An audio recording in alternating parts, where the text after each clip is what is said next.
she would send it to me, through email, and I would, every time I would pull it up out of my email to look at it, they diminished. But I was absolutely covered with them.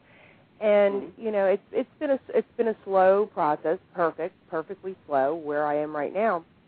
But when I moved up to the mountains from Florida, something came over me, and I was just like, I'm just not going to fear anything. I don't care, because I've been dead before, and I know what that's like, and it was really pretty cool. I enjoyed it. It was very peaceful and quiet. So at that point, I didn't fear anything anymore, because I had been there. And so, I love where I am, but I had no fear of that. And the attacks seemed to, diminish. And then once I moved up here, 5 years ago, this is what came to me. This mantra or affirmation, like you were saying, came to me. And I use it a lot, and I need to start using it more often, too, because I get very complacent sometimes.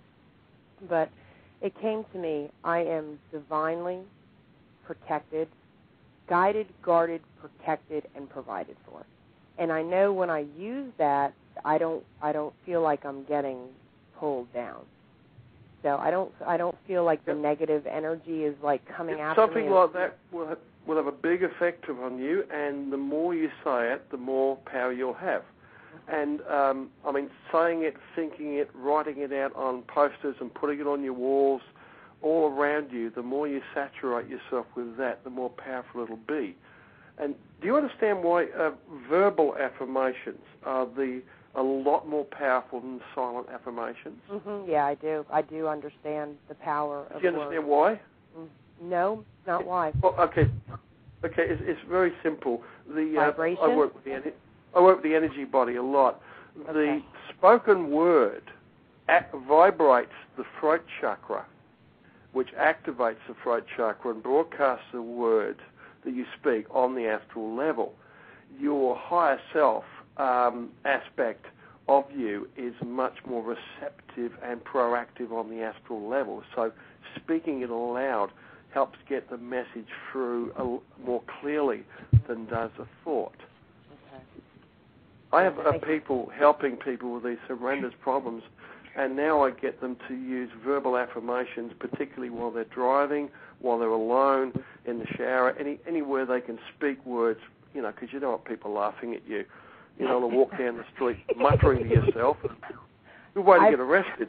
Listen, I've done that before in the grocery store. I've actually started praying the Lord's Prayer out loud. I didn't even care. I was I was just so distraught, like a panic attack, Yeah. And I just started praying aloud, and I was like, I don't even care, Good, maybe it'll help them too, So I just did what I had to do at the time. Well, looking at what you've been through, and then you found ways of protecting yourself, you found a mantra there, an affirmation, which has helped you a lot. Now, look at where you started from and where you are now, and how your faith has shifted, your beliefs and your personal experience has started to evolve you. Mm-hmm. I would like to add a little bit of something, and it keeps knocking on me, so I know it needs to be said. Because we do have some listeners that are coming from the standpoint that this, it's like, no, that's like exactly what you kind of said that I was doing, Robert. But I'd like to just kind of state that actually I don't necessarily come from that viewpoint. I did, the book freaked me out at the time, but I just want to state that, from everybody who thinks that, these things, if it's not your preference, or if you judge it as being wrong or bad or whatever, and you say, no, there's only love and light. Yes, there is only love and light, and you are only sent angels, and that means that there is only love and light, and you are only sent angels, and it's our judgments of what is right and what is light, and what is wrong and what is bad that get in our way, and it's not the actual experience or the actual thing, because as you said, Robert, all of these experiences, actually you did attract them to yourself because, and you didn't say that, you said that I didn't want them, but you did, because that was for your higher development. Yeah, learning. Right. And had they not happened to you, you would not be the person you are today. You would not have been able to help that the child who you helped, you wouldn't be able to help the children that you're helping today. And that was, you were not given anything that you could not handle. And it was in exact proportion with the degree of faith and courage that you had in your own ability and in your knowledge that you are source. And I just wanted to kind of sort of make that point because Victoria sees me in action all the time, and she laughs because I'll get out my swords and I'll go running after people, and they'll think that I'm the demon.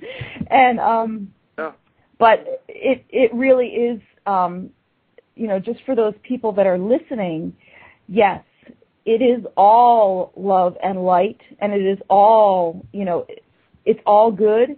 And they just vibrate at different levels. Everything is love, but it vibrates at higher or lower levels. And it's our responsibility to look at that and address it within ourselves and deal with whatever it is that, we are attracting to ourselves in those moments. So I just kind of wanted to make that clear. And go ahead, Robert. Yeah, and I'm glad you did, Carrie. Hopefully most of those people haven't turned their monitors off when we started talking. But it is very important because you can disbelieve in this through lack of personal experience, so that doesn't happen. It's all crazy. And that works until you're in a room or a house where something serious is happening, and then you think, either I'm going mad or I was wrong. Now, there's a huge amount of evidence out there, for parapsychology and that proving the existence of poltergeists and stuff, but you can examine that till the cows come home. But you meet one, you experience one poltergeist where you're standing in a room where a dozen doors are banging open and closed simultaneously, and there are things floating around the room. And then you think to yourself, well, maybe there is something in this, but I didn't choose this and I want it to go away, so what do? And you can say prayers and do anything you like. And, the things that are doing this don't really care, and they keep doing what they're doing. So what do you do about it? You don't have any knowledge because people avoid these subjects so much, and therefore we don't have the normal empirical knowledge which we would have to deal with these things, which our ancestors had, and we've forgotten. If you look back in history, there's a massive amount of data there. Now it's called mythology and old wives' tales and things like that, but there was a lot of stuff in there that our grandparents and great-grandparents and that used to do that worked, that they don't understand why it worked, but stuff that you did. And ceremonial. All kinds of things, even like saying grace at the table, lots of little practices and that in life, not putting shoes on the table and things, and various rituals and cleansing things. They do it because it works. Now, people can criticize this, but if you criticize this, make sure you're doing it through personal experience. You have experienced these things, seen them happening in that first hand, and then you found a way to explain them better than I can. And please give me a call because I really, really want to talk to you. I need, you can convince me otherwise out of personal experience, then I really want to talk to you. I've had some conversations with people I love who are very intelligent, very spiritual, who just don't get it. It's like, oh, that doesn't exist. It's not really happening. It's not. I say, yeah, but it does happen. I've got the scars to prove it. I've got this hernia in my stomach came from one attack, which is about probably 15 inches long, where the outer muscle of the stomach was completely torn through. Really bad experience, trying to help somebody sort of thing, but it happened, and hundreds of other things like that I've been through, and because it happens. And all of these people, God bless you, keep your mind focused on the positive in that, and it'll stay that way until something happens. And then you're going to wonder, well, what do I do about it? All I'm just asking people is to, read a couple of pages of this, learn some of the basics like how to use running water and stuff like that, very basic, practical psychic self-defense, and keeping a very positive mindset, keep your mind off of it and stuff like that, and try and use affirmations to create, powerful protection and shielding and keeping your house and your place cleansed and the people around you as well that don't have the faith or the knowledge to do this, you can do it for them. But knowing how these things works means that you can do it better.